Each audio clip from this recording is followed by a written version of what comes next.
All right, guys, we got a new project, 65 Mustang. This thing came in. It's got a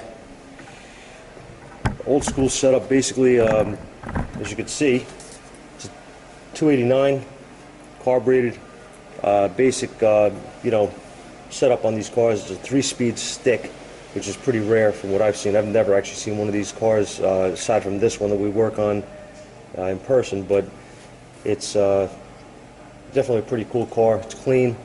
It's the guy that owns it drives this thing. He takes it out. He enjoys it. So it's not it's not any kind of show car or anything like that, but it's just a neat car to drive. Runs good, and as you can see, it's a pretty clean, straight car. So just a fun vehicle to drive around. Here's the thing.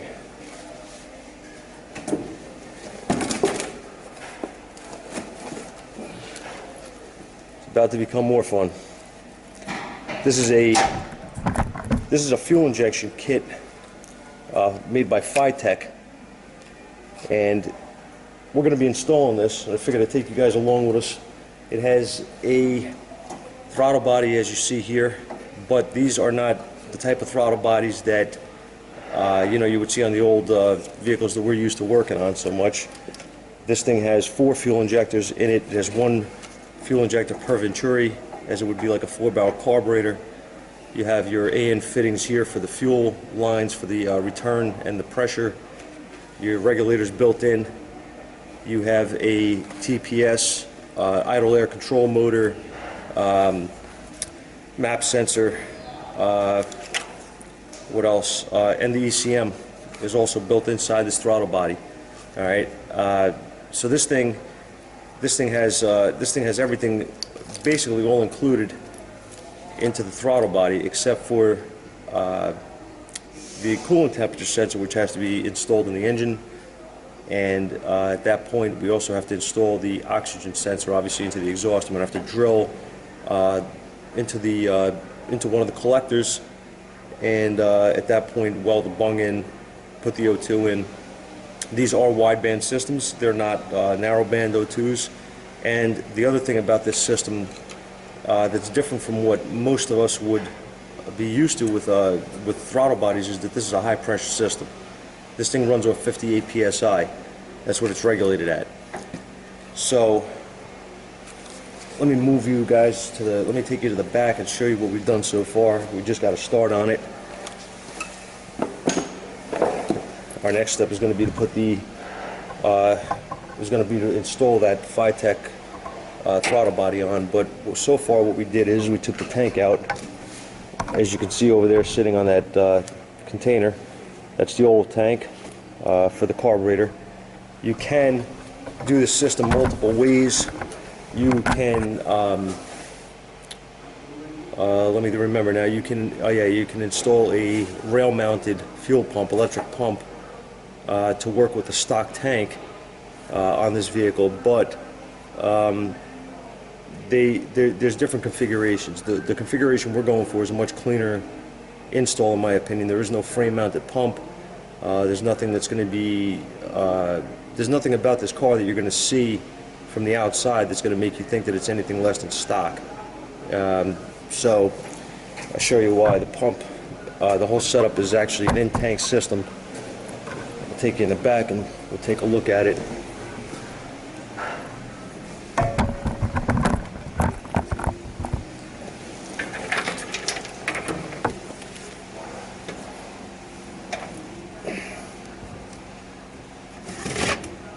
This is a new tank.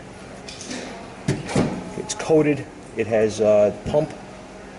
I need to get one more of these fittings because I'm going to make my own fuel lines for this vehicle. I'm not using the AN style braided line and all that crap to run through the car. I'm going to make this a little different. I'll show you guys as we go along, but I need to get one more of these quick connects that fit the 6AN 37 degree fitting. So we're going to get another one of those for the vent. But in any case, the pump and the sending unit is separate on this. different from the stock original pump, or not original pump, rather original sending unit, and obviously the mechanical pump on here. So what we're going to do also is I'll bring it back over. What we're also going to do, if you look down here, see if you guys can see. Down here you have your fuel pump, mechanical. These are easy on the Fords. These ain't like the Chevrolets, which can be a pain in the ass to get to. These are simple to get to, and we're going to pop that out, and we're going to block it off with a plate that they give you in the kit, I think, or he bought it individually. I don't know. They do sell block off plates. So that's where we're going to go. That's what we're going to do now.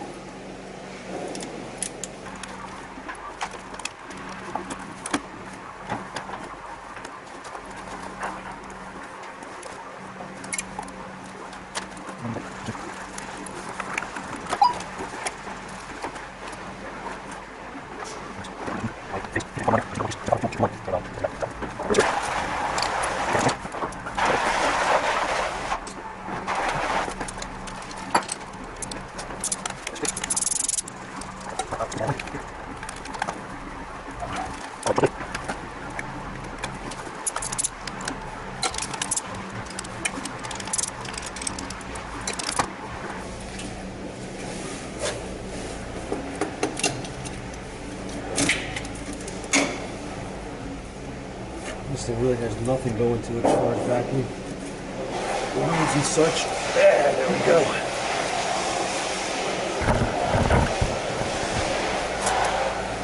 There's our old Holly.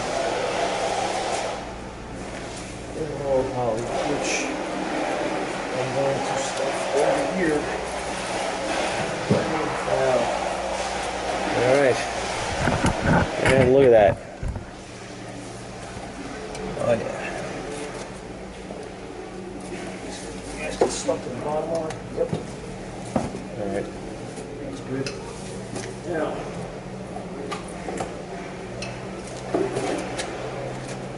let's take us a look at this thing and see.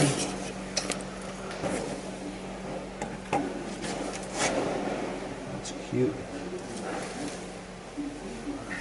That's nice. You can see the inlet and outlet are pointed towards the back of the vehicle. So, let's see. A bunch of accessories that we might be using. There's your wideband sensor.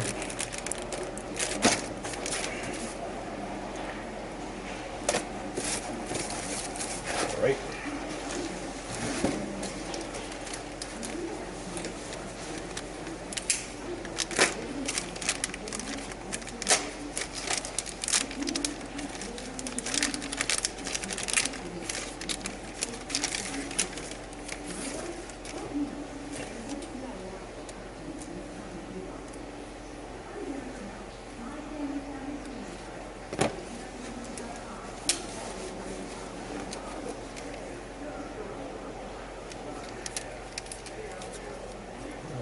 It's different.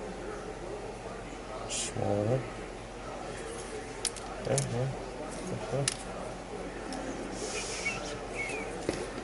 Let's see.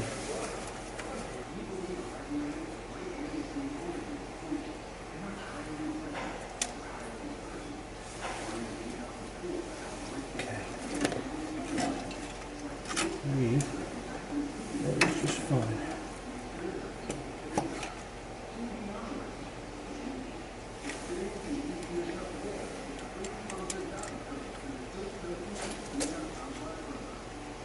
These bolts are going to work, I believe, just perfect. Seems a Holly setup.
just right.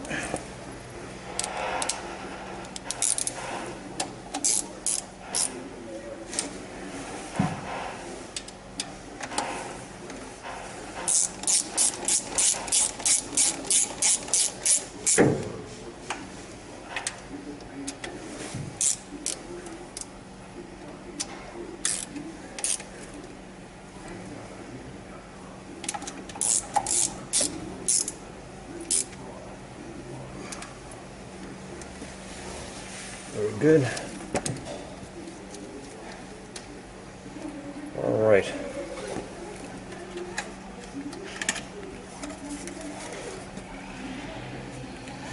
Now return to your retailer. Hope not.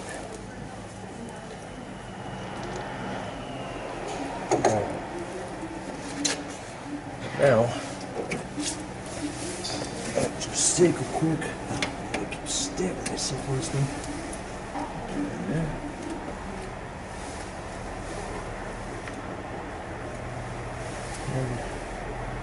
Okay. That's good.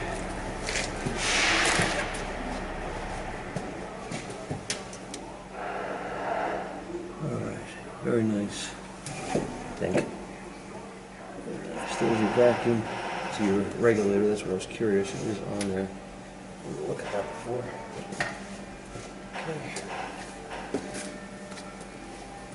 Okay, so the next step is what? Well,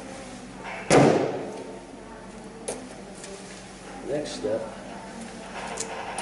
is our back.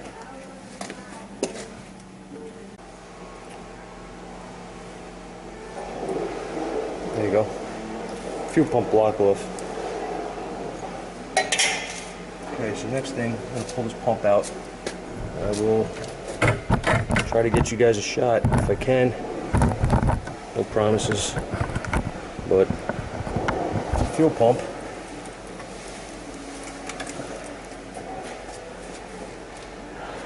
is down here. You can see that. Let's see if I can move this over and check it out. In here.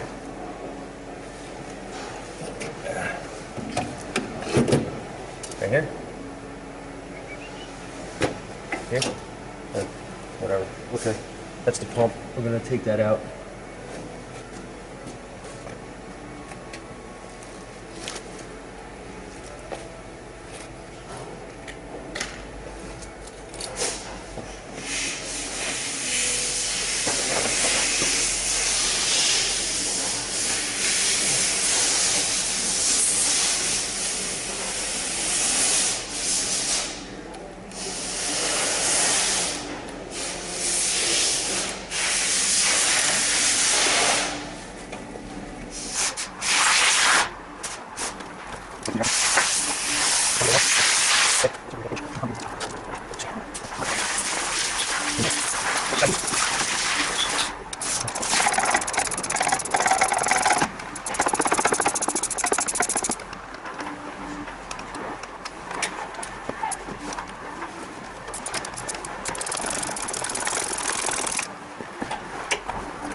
And there we go.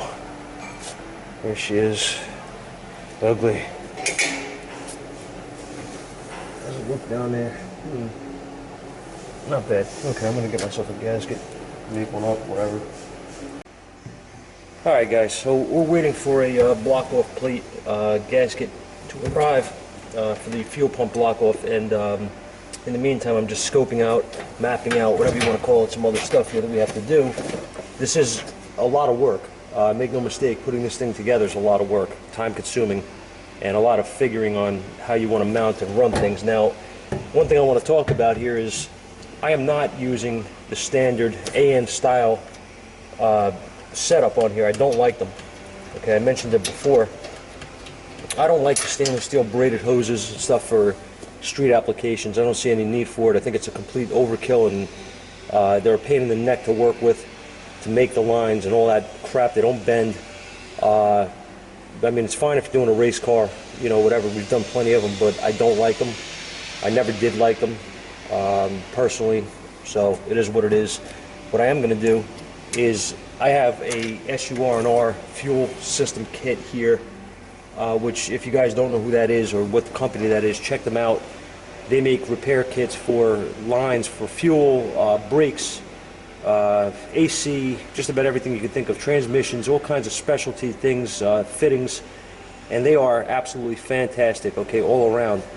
So what I did was, I'm going to show you here,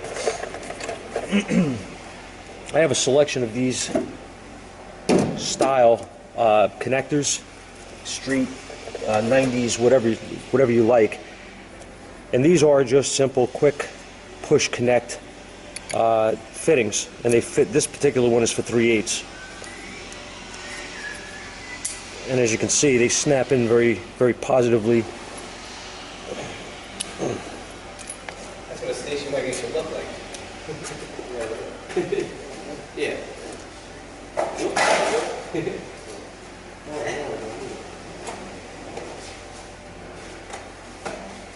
What year is this thing? 66. Wow.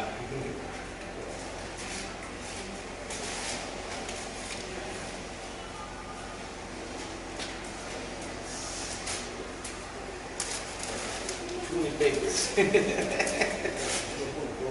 Yeah, that's it. We switch you out here. Thank you, Joe.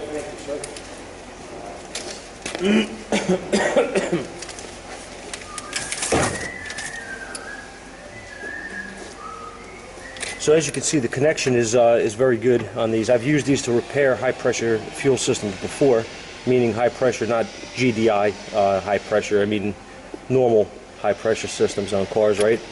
65 psi, whatever. Now, as I said, this system is going to run at 58 psi.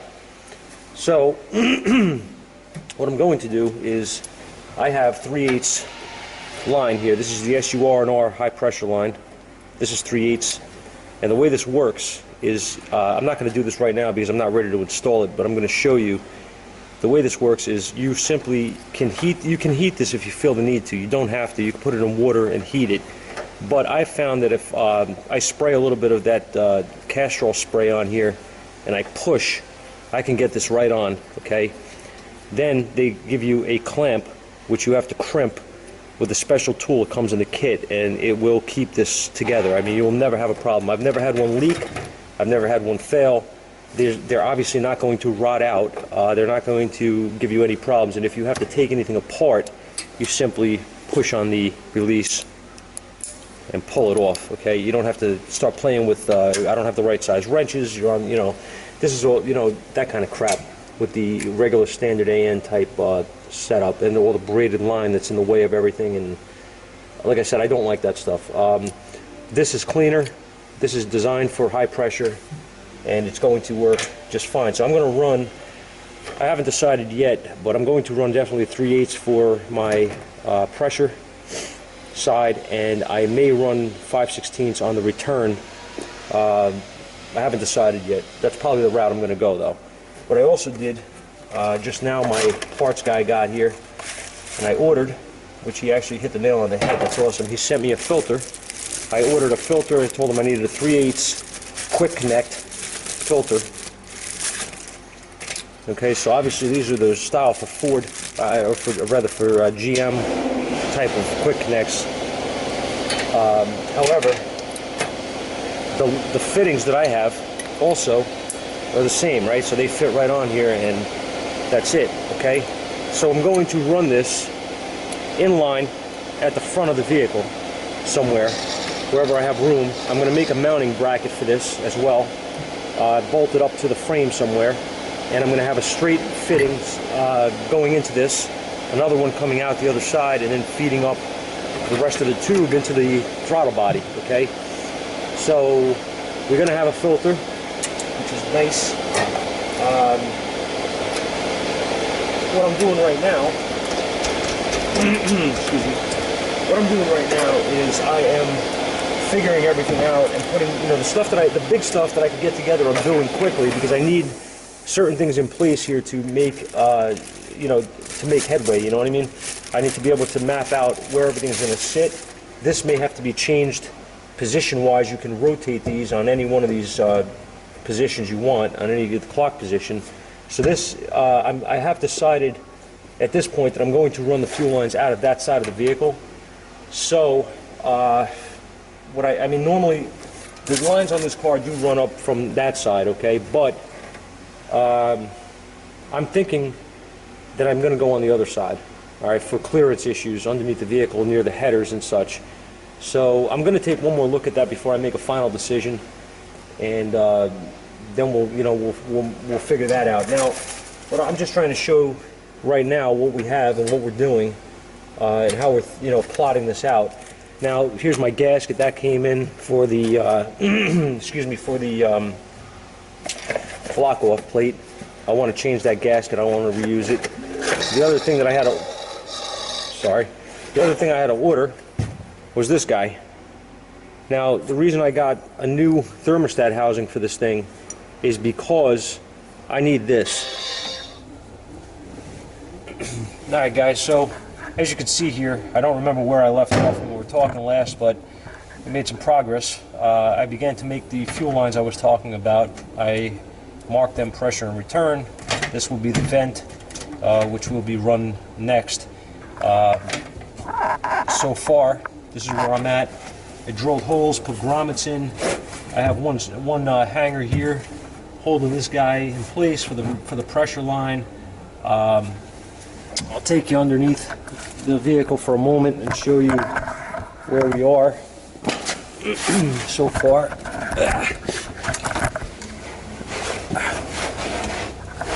Got my filter hung in position here.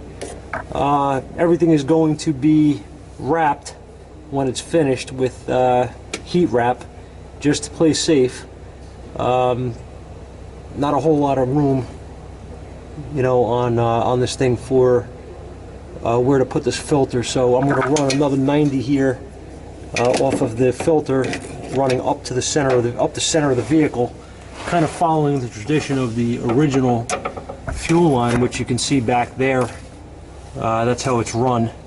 So I'm going to kind of go along that way and run hangers through the vehicle, and we're going to do that. So once everything is put together, it's going to look nice and clean, and the return will be run right next to the pressure line. And then up here, what I had accomplished so far today, when I had some time, was I got the block off plate on for the fuel, for the original fuel pump. Got new bolts in there, nice shiny new block off plate, and I removed the thermostat housing because the housing that we're going to use is this one here. I use these a lot of times when I do the conversions on these older Fords because they have this extra fitting here for a coolant temperature sensor or sending unit or whatever you want to put in there. And what I'm going to do is I'm going to mount this here, obviously, and once it's mounted, I'm going to convert, or I'm going to change. He has his temperature gauge here, his sending unit for the temperature gauge. I'm going to take that out of there, and I'm going to run that to the thermostat housing, and then I'm going to put the kit's coolant temperature sensor in place of that sending unit that's there. And at that point, we should get good readings on the temperature for the ECM to control the fuel injection. And we did mount the throttle body. I don't know whether or not I showed you that. I don't know if I had it mounted the other day or not. I don't remember. But it is mounted now. I have my fittings on here that we're going to be using, the quick connect fittings, and they should run up this way, if I'm not mistaken. If everything works out as planned, I should say. They should run up the tunnel here, and I will be able to hook those up directly into here, and everything will be strapped obviously in place nice and neat. So that's where we're at. It's a slow process, and it's going to take me some time to get through all this because we have a lot of other things going on. I'll show you, I guess. This guy here we're working on. Had to put an intake manifold gasket on here and needed a new carburetor gasket on the base. So this car is really nice. This is also a 289 He's probably going to convert this over to this fuel injection system as well, providing it works out, which I think it will. So this car is absolutely stunning. It's a 66 country sedan, which is basically a Galaxy wagon. The thing is enormous. It looks like a land yacht. This is a really cool car. I would drive this every day if I had it. I love it. That's where we are right now. So I got the Mach 1. I'll bring you back over to this thing in a second. I just want to show you. I didn't get back to this yet. I haven't had time with all the other stuff going on, but I had to put a... If you remember in the video, I did the turn signal switch, and if you notice here, I have the dash pad and everything out of the car now. That's because the flasher was bad, and the flasher lives over there, which was on, under the dash pad. There was no way for me to get my hand in there to get it out. So I tried everything I could to reach up there, but couldn't get it. So I pulled the pad out and replaced the flasher. So now we have working turn signals all around and a switch that's functional. So we'll get back to that when I have some time, when I have some free time. That's a long-term project, so I'm not rushing on that car at all. But this is going to be, I guess they just call this part 1 to the fuel injection conversion here. Just a basic touch on what we're doing. There's a lot involved here as far as labor, a lot of time to install this kit. It's not hard so far that I've found. I haven't found anything that's really difficult here. It's pretty straightforward. The wiring and stuff we're going to go through, and that'll be in the second part of the video probably. I will try to film some more of this as we go along, and if you guys are interested, I don't know if you guys are actually interested in this kind of work, but I find this pretty intriguing because carburetors are garbage. They always have been. They stink. They run like crap. They're temperamental for the most part. And I know there's diehards out there that say how good carburetors are, and if you know how to tune them, well, this shop's been working on carburetors for probably since the 50s, and they're, I don't care how good the car runs with the carburetor, they don't run the same as fuel injection. And I grew up with only carburetors being around.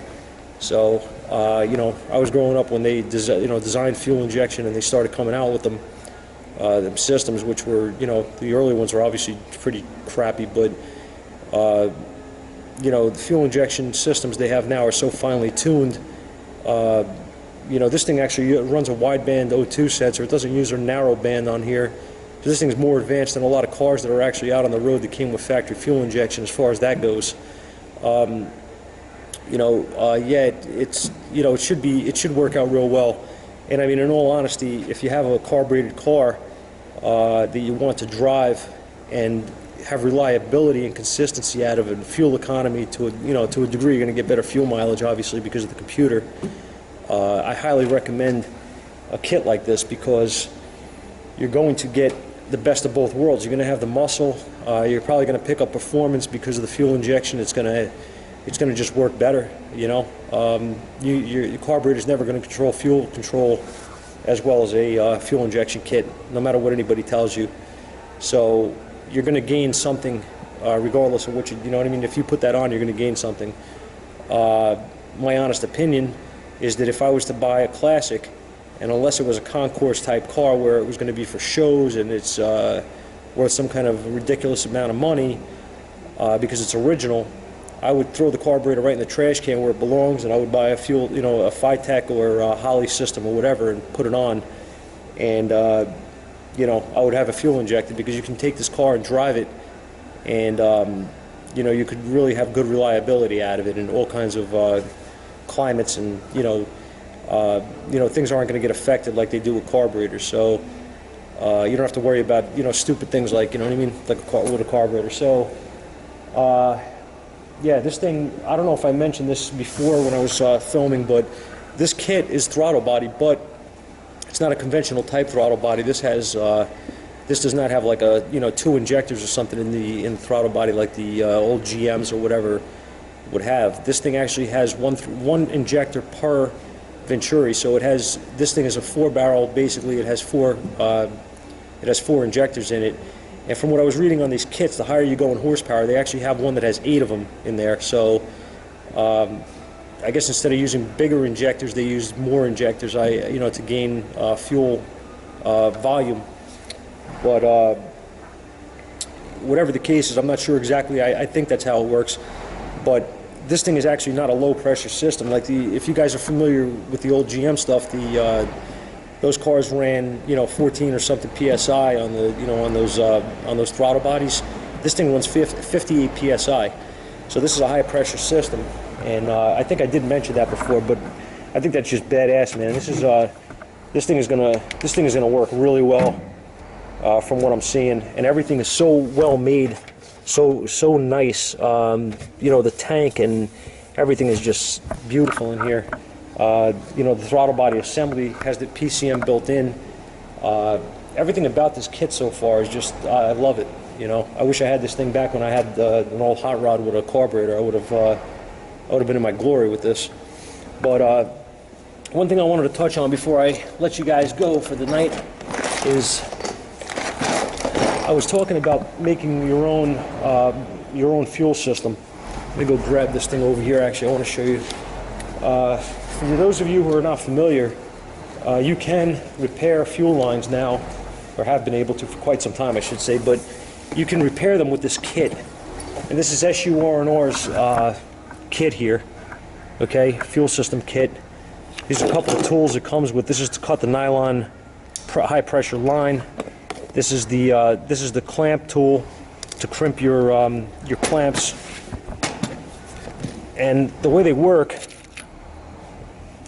is actually pretty neat. They kind of make it like a factory style clamp. You would just crimp these onto the line like this, like you see here. Okay, you push the nylon over your fitting, whatever fitting you choose to use for the quick connect, and once you push that on, you crimp the clamp on. And let me tell you, these things are not coming off, man. These things are freaking on there. You got to cut them off with a razor to take them out. You got to slice them like the factory Ford or GM lines or whatever, the nylon line. So these are fantastic, and it comes with a whole bunch of different adapters. One of the cool things that it comes with is these here.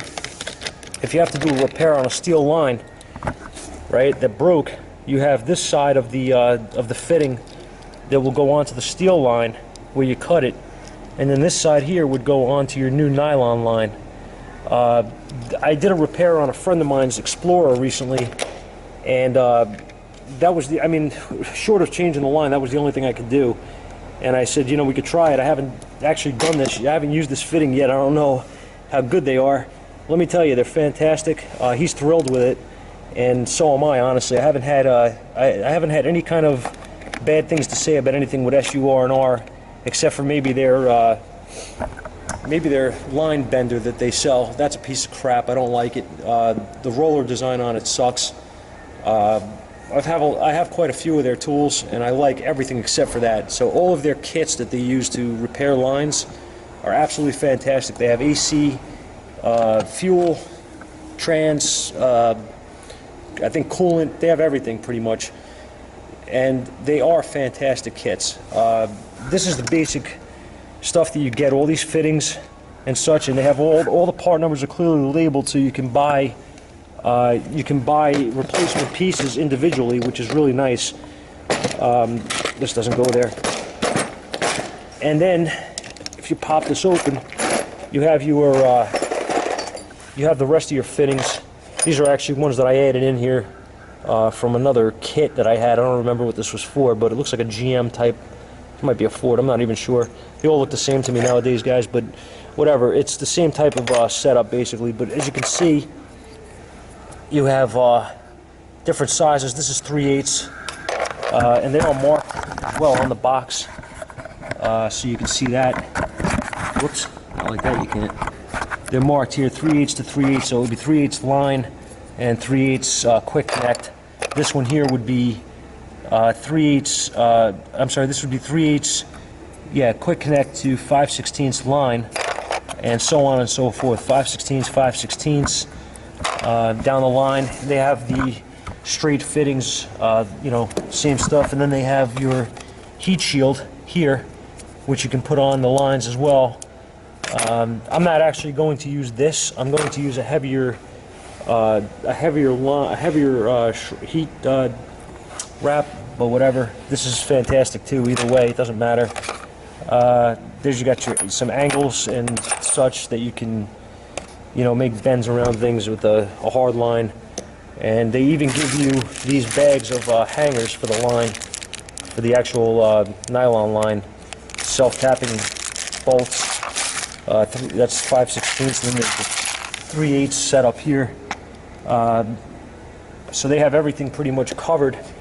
From a standpoint that I've seen that I would need, they have pretty much every aspect covered for these repairs, and plenty of room in the case. That's one thing I like about their stuff, is they give you extra room.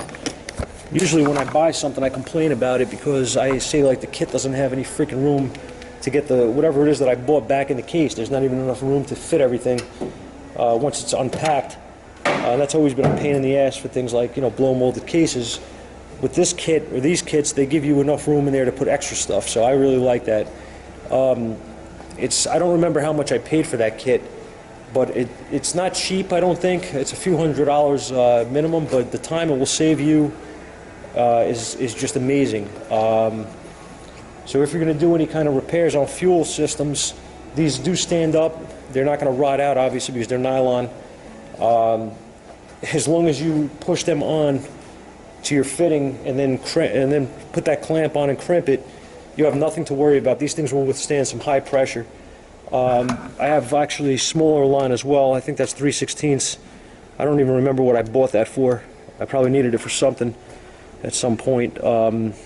But they have different sizes you can buy, and then they have the, you know, the hard line like this, which I could have run.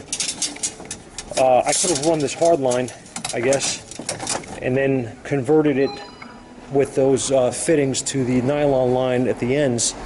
But I didn't want to really do that because I wanted it to be a very clean look from all the way across, you know, basically all the way across the car. So I didn't want to put any connections in there with, you know, unions. I just wanted it to be one straight line from the front to the back with a quick connect on each side. And you can always replace them or repair them if something was to happen to them. And you don't have to worry about extra fittings in line that leak or look like crap and stuff like that. So aesthetically it's more pleasing. So really that's about it for now. My phone hasn't stopped all day and it's been nothing but crap. Anyway, yeah, so that's where we're at. I just wanted to show you guys this, and I wanted to show this fuel system kit off in case anybody out there doesn't know about it. SUR&R, they make everything. If you go on their website, be prepared to spend money because you will be like a kid in a candy store. They are fantastic.